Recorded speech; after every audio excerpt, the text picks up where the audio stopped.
This story is titled, My Girlfriend Laughed About Cheating on Me, saying I'd never suspect a thing. So I quietly left and let her life fall apart without me. Hey everyone, before we jump into today's video, I need your help. We've noticed the channel is losing some traction, and subscribing is one of the best ways you can support us.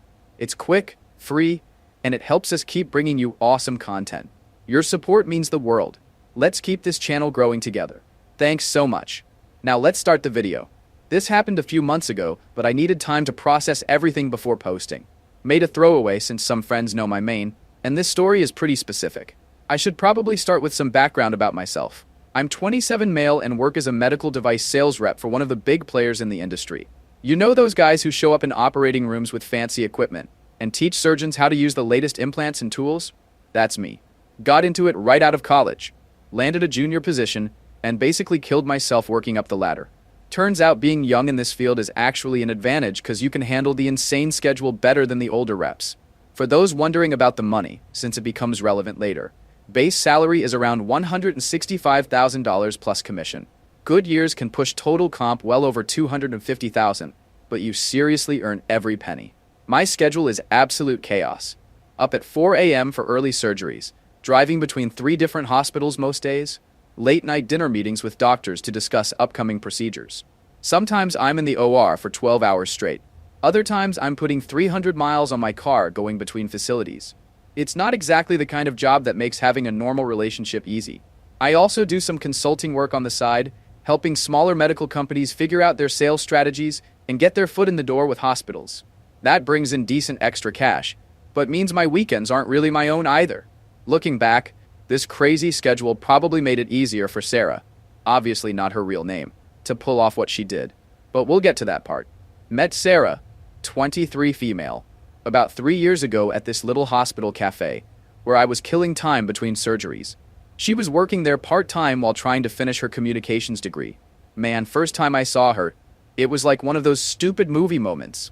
She was gorgeous, had this infectious laugh, and seemed genuinely interested in my work. We got talking about medical stuff, and she had all these questions about what I did. Looking back now, those questions were way more focused on money than actual interest in the job.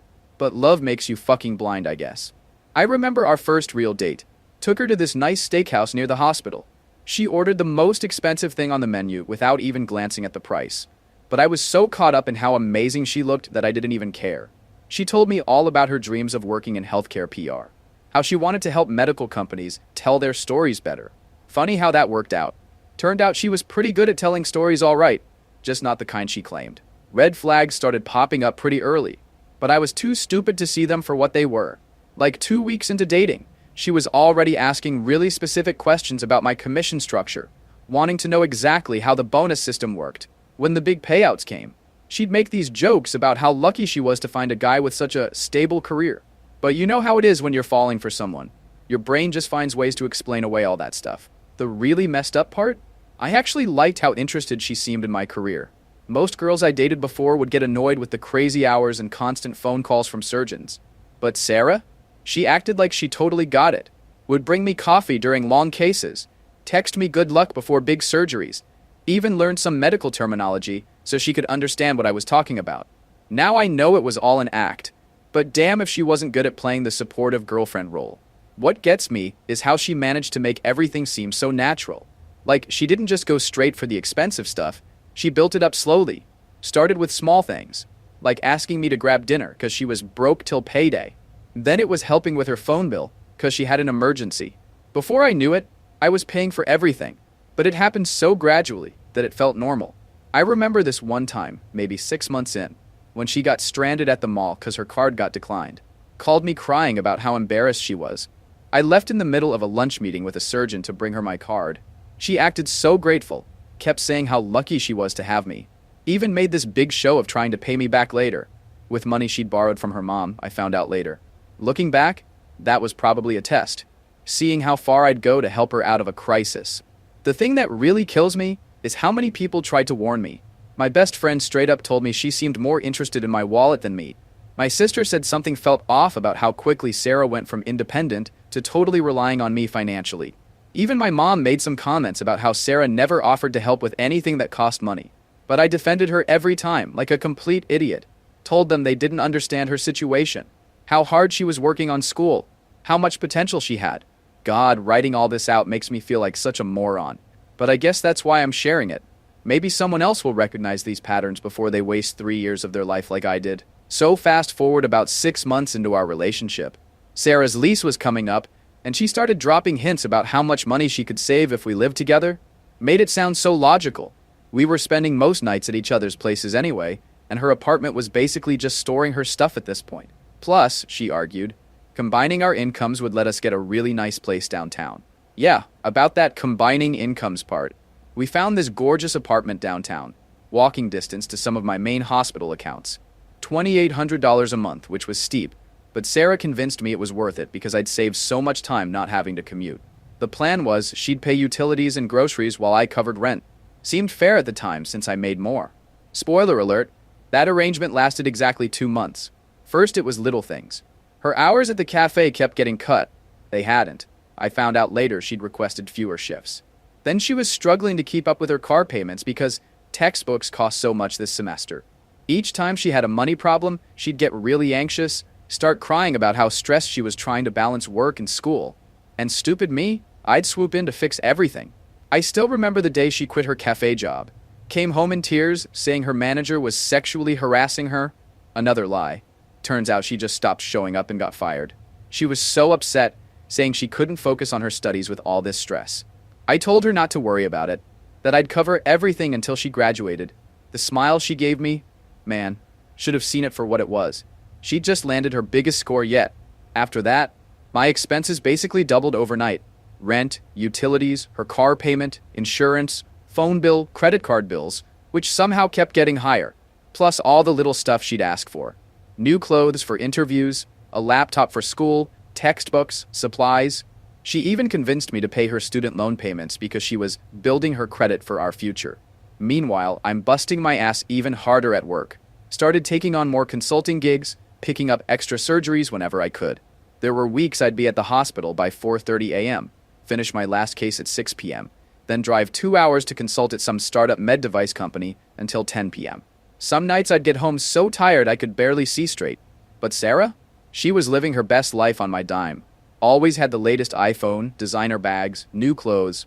Started getting her nails done weekly, hair done monthly at this fancy salon downtown.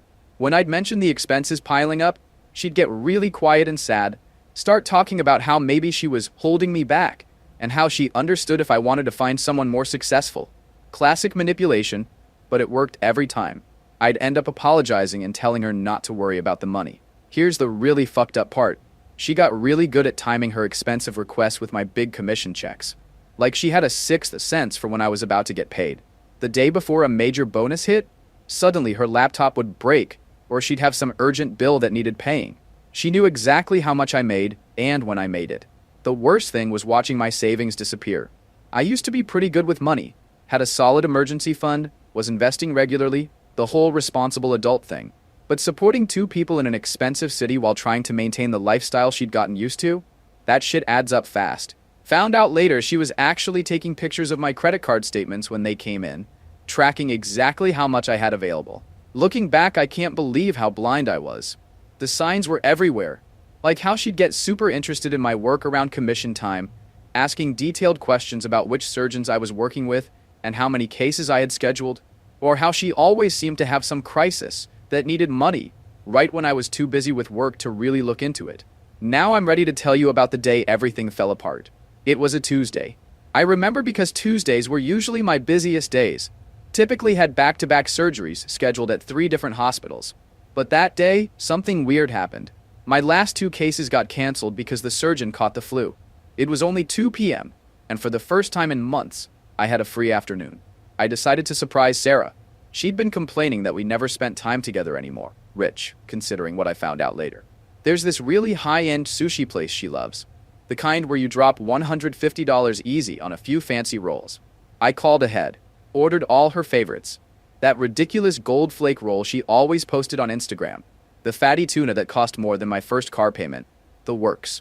Even got that overpriced sake she liked. The whole drive home, I was actually feeling good about life. Like maybe things were finally settling down at work and we could get back to how we used to be. Funny how life gives you these perfect setup moments before it kicks you in the teeth. Got to our building around 3 p.m. The first weird thing I noticed was that her study group car wasn't in the parking lot. Sarah always said her friend Amy drove her to these study sessions.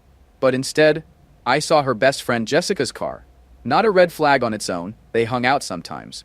But something felt off. Walking up to our apartment, 17 floors, elevator was down for maintenance because of course it was. I started hearing voices through the door. The door was cracked open slightly. Sarah always did this when she had friends over because our hallway got so hot. I was about to walk in when I heard my name. Mike has no fucking clue, Sarah was saying.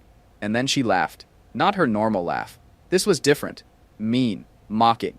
He's so desperate to keep me happy he'll pay for anything. Did I tell you guys about the new iPhone? Didn't even question it when I said I needed it for school projects? I froze. The takeout bag suddenly felt like it weighed 1,000 pounds in my hand. Through the crack in the door, I could see them sitting in our living room. Sarah, Jessica, and another girl I didn't recognize. They were drinking wine. The expensive stuff I'd bought for our anniversary. Girl, you've got it made, Jessica was saying. But aren't you worried he'll find out about Chris? My stomach dropped. Chris. Her ex. The abusive one she'd told me horror stories about. The one she claimed she had to get a restraining order against. Another lie, I later discovered. Sarah actually snorted. Please. Mike's so busy working he doesn't even notice I'm gone half the time. He actually believes I'm at study group 3 nights a week. Meanwhile, Chris and I are using his credit card to fund our dates. The other girl, found out later it was Chris's sister, chimed in. But what if Mike checks the credit card statements? He never does, Sarah said, sounding proud of herself. He's too tired from all those surgeries. Plus, I always time the bigger purchases around when he gets his commission checks. He thinks I'm so interested in his work. Oh, honey, how many cases do you have this month? That big surgeon must be keeping you busy. Meanwhile, I'm just calculating how much I can spend. They all laughed at that. At me. In my own fucking apartment that I paid for.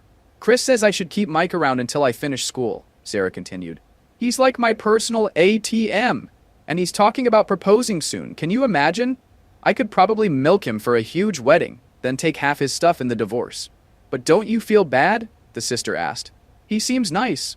Nice but boring, Sarah cut in. Do you know what he did last week? Apologized for being too tired for sex after a 12-hour surgery. Pathetic. At least Chris knows how to have fun. And it's not like Mike doesn't get anything out of it. He gets to tell everyone he has a hot girlfriend. That's worth the price of admission, right? More laughter, more wine, more jokes at my expense. They went on for a while, Sarah telling them about all the ways she manipulated me, all the lies she'd told, all the times she'd been with Chris while I was working extra hours to pay for her lifestyle. I stood there for what felt like hours, but was probably only minutes. My hands were shaking so bad I almost dropped the food. Part of me wanted to burst in there, to scream, to throw them all out, but a colder, calmer part of my brain kicked in, the part that closes million-dollar deals and keeps surgeons happy. Don't let them know you know, that part whispered. Not yet. Get evidence. Plan it out. Make them pay. So I did something that probably saved me a lot of headache later. I pulled out my phone and recorded about 10 minutes of their conversation. Got Sarah on video admitting to cheating, to lying, to using me for money. Then, as quietly as I could, I walked back down 17 floors. Sitting in my car, surrounded by overpriced sushi I'd bought for a woman who'd been laughing at me for years, I started making plans. They wanted to play games with my money? Fine. Let's see how funny they think it is when the ATM shuts down. After sitting in my car for what felt like hours, I drove to a bar near the hospital where I knew none of Sarah's friends would show up. Started making a list on my phone of everything I needed to do. The medical device sales world teaches you to be methodical. When you're dealing with million-dollar contracts and surgeons' egos, you learn to plan everything down to the smallest detail. I decided to treat this like I would a major account. Gather intel, document everything, then execute perfectly. First stop was my bank. Thank God for Helen, this older lady who'd been handling my account since I started my job. When I told her I needed to review every transaction from the past year because I suspected fraud, she didn't even blink. Spent 3 hours going through statements. And holy shit, the pattern was so obvious once I was actually looking. Every time I had a big commission check coming in, there'd be a spike in emergency expenses. New laptop, designer bags, spa days, all perfectly timed around my paydays. Helen helped me document everything, then set up new accounts at a different bank. Don't move your money yet, she advised. Just be ready. Smart lady. Next, I called my lawyer buddy Dave. Met him at his office after hours and laid everything out. The recording from today, the bank statements, everything. He was actually impressed with how she'd played me. She was building a paper trail, he explained, making it look like you'd established a pattern of supporting her lifestyle. If you'd married her, she could have made a case for maintaining that lifestyle during divorce. Dave helped me make a plan. First, we documented everything in my apartment that I'd paid for, taking photos and collecting receipts. The designer bags, the jewelry, the electronics. Turned out I'd spent over $40,000 just on gifts in the past year. He also advised me to start documenting every time she was supposedly at study group, tracking her locations, saving any social media posts, everything. Remember that shared iPad she used for school? Turns out she never logged out of her messages or email. I'm not proud of what I found, but fuck it. She brought this on herself. There were hundreds of messages between her and Chris going back almost 2 years. Pictures of them together at hotels. Hotels I paid for. Restaurant receipts from my credit card. She'd even been sending him money through Venmo. My money, naturally. But the real goldmine was her conversations with her friends. Screenshots of my bank statements that she'd sent them. Laughing about how much she could spend. Messages planning how to ask for more money. Going to tell him I need a new laptop for finals. The old one works fine, but whatever, lol. Detailed discussions about how to slowly push for marriage. Once I get the ring, it's game over. I'll own half his shit. The more I dug, the worse it got. Found messages to Chris about trying to get pregnant. Imagine how much child support I could get from him. He'd have to pay for everything. Thank fuck I always insisted on protection. There were even messages making fun of my work schedule. This idiot is doing back-to-back surgeries while I'm at the beach with my real man. I didn't sleep that whole week. Every night after she went to bed, I'd go through more messages, take more screenshots, gather more evidence. During the day, I acted completely normal. Went to work, did my cases, came home tired. She didn't suspect a thing. Even asked me to buy her a new MacBook because hers was acting weird. I did it. Wanted to keep her thinking everything was fine. The hardest part was playing nice with Chris's sister, who started showing up at our apartment more often. She'd sit there drinking my wine, eating food I paid for, knowing the whole time what was going on. Once I heard her warning Sarah to be more careful. Mike's not stupid, he might catch on. Sarah just laughed and said, "Please, he's too busy making money to notice anything." I also started digging into Chris's background. Remember how Sarah told me he was some successful business owner? Yeah, that was bullshit. He worked as a bartender at some dive bar and had a record, mostly petty theft and a DUI. But he did have one interesting connection. His probation officer was a guy I knew from the hospital. We weren't close, but we'd chat when I saw him around. Filed that information away for later. By the end of the week, I had everything I needed. Video recording of Sarah admitting to cheating and financial manipulation. Screenshots of hundreds of messages between her and Chris. Photos of them together at hotels and restaurants. Bank statements showing patterns of suspicious spending. Documentation of all the lies about her study groups. Evidence of her planning to trap me with marriage pregnancy. Screenshots of her sharing my financial info with friends. Background info on Chris that would come in handy later. I saved everything in multiple places. Cloud storage, USB drives, even printed out hard copies that I kept in my office. Dave reviewed it all and confirmed I had more than enough to protect myself legally. But be smart, he warned. Don't confront her yet. Let her keep thinking she's winning. So I waited. Kept playing the role of the oblivious boyfriend. Even took her out to a fancy dinner that weekend, where she spent the whole time texting Chris under the table. Watched her buy another $500 purse with my card while she had plans to meet him later that night. All the while, I was getting my pieces in place, preparing for the moment I'd shut down the ATM for good. The weekend after I gathered all the evidence, Sarah told me she had another study group session planned. Said she'd be gone all day Saturday working on some big project. I knew she was actually planning to meet Chris. I'd seen their messages planning a day trip to a nearby beach town, using my credit card to book a hotel room, of course. That Saturday morning, I woke up early and made her breakfast in bed. Played the perfect boyfriend one last time. She was so convinced of her control over me that she actually took a selfie with the breakfast I made, captioned it, "being spoiled," and posted it to Instagram, while texting Chris about their plans for later.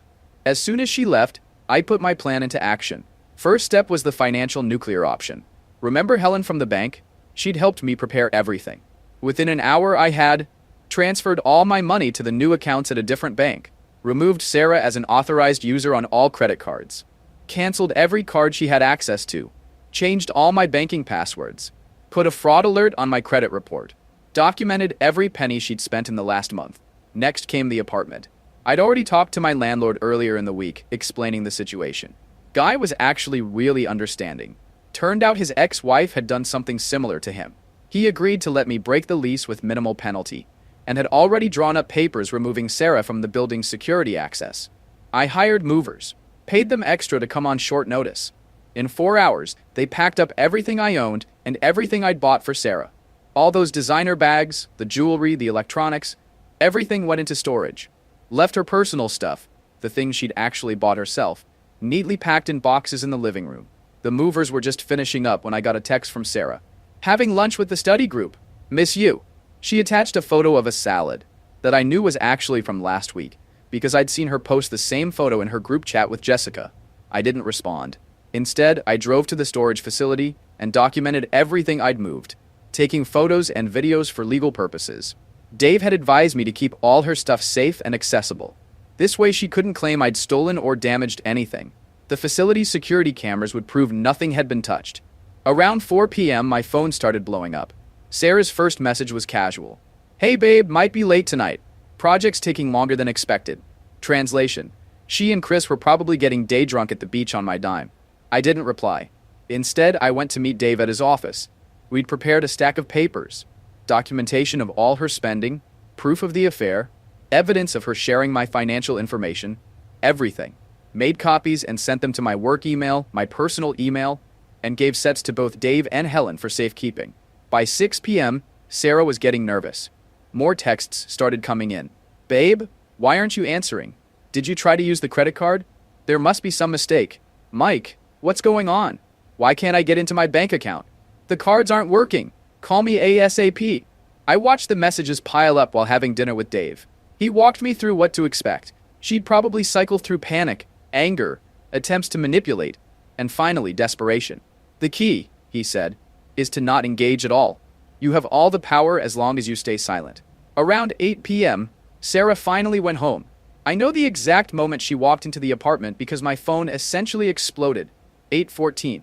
What the fuck, Mike? 8:14. Where is all your stuff? 8:15. Why are my things in boxes? 8:15. Call me right fucking now. 8:16. 15 missed calls. Then came the voice messages.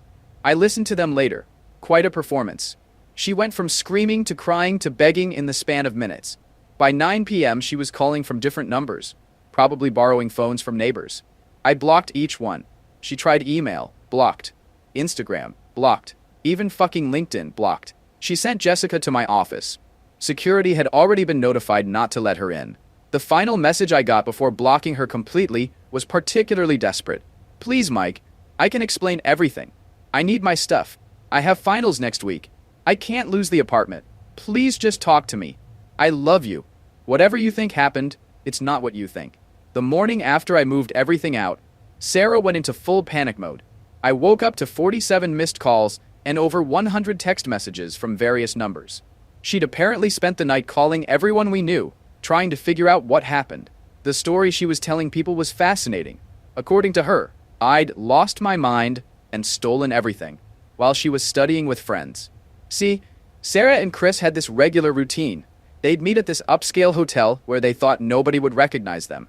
The manager gave me access to their security footage, showing them using my credit card to check in multiple times over the past few months. Even better, she had receipts showing them charging room service and spa treatments to the room. While Sarah was having her meltdown at the apartment, I was setting up the final pieces. I had Dave draft a formal letter detailing everything we'd discovered, including exact amounts she'd spent on unauthorized purchases, dates and times of her meetings with Chris, copies of messages planning to trap me with marriage, pregnancy, documentation of her sharing my financial information, evidence of her using my cards to fund their affair. The letter made it clear. She had 48 hours to arrange to pick up her belongings from storage, or they'd be considered abandoned. Also, any attempts to contact me would be considered harassment. Dave had it delivered to her at the apartment by a courier who recorded the delivery. Sarah's reaction was explosive, to say the least. She showed up at my office, mascara running, screaming about how I was ruining her life. Security had to escort her out. She tried waiting in the parking lot. I just stayed inside until she left. She even went to my mom's house. Bad move. My mom had never liked her and took way too much pleasure in shutting the door in her face. But here's where it gets really good. Remember that probation officer I mentioned? Turns out Chris wasn't just on probation. He was on his last warning. The photos I had of him drinking and driving were a direct violation. His probation officer was especially interested in the credit card fraud angle. Within 48 hours, Chris was arrested for probation violation. Sarah found out about Chris's arrest while she was in the middle of trying to salvage her semester. She'd missed 2 finals because she was too busy having a meltdown about losing access to my money.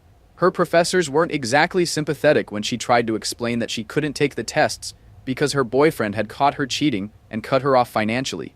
The domino effect was beautiful to watch. No access to credit cards meant no way to pay for anything. No apartment, she wasn't on the lease, meant she had to move. Missed finals meant failing grades. Failed classes meant academic probation. No money for next semester's tuition. Chris in jail meant no backup plan.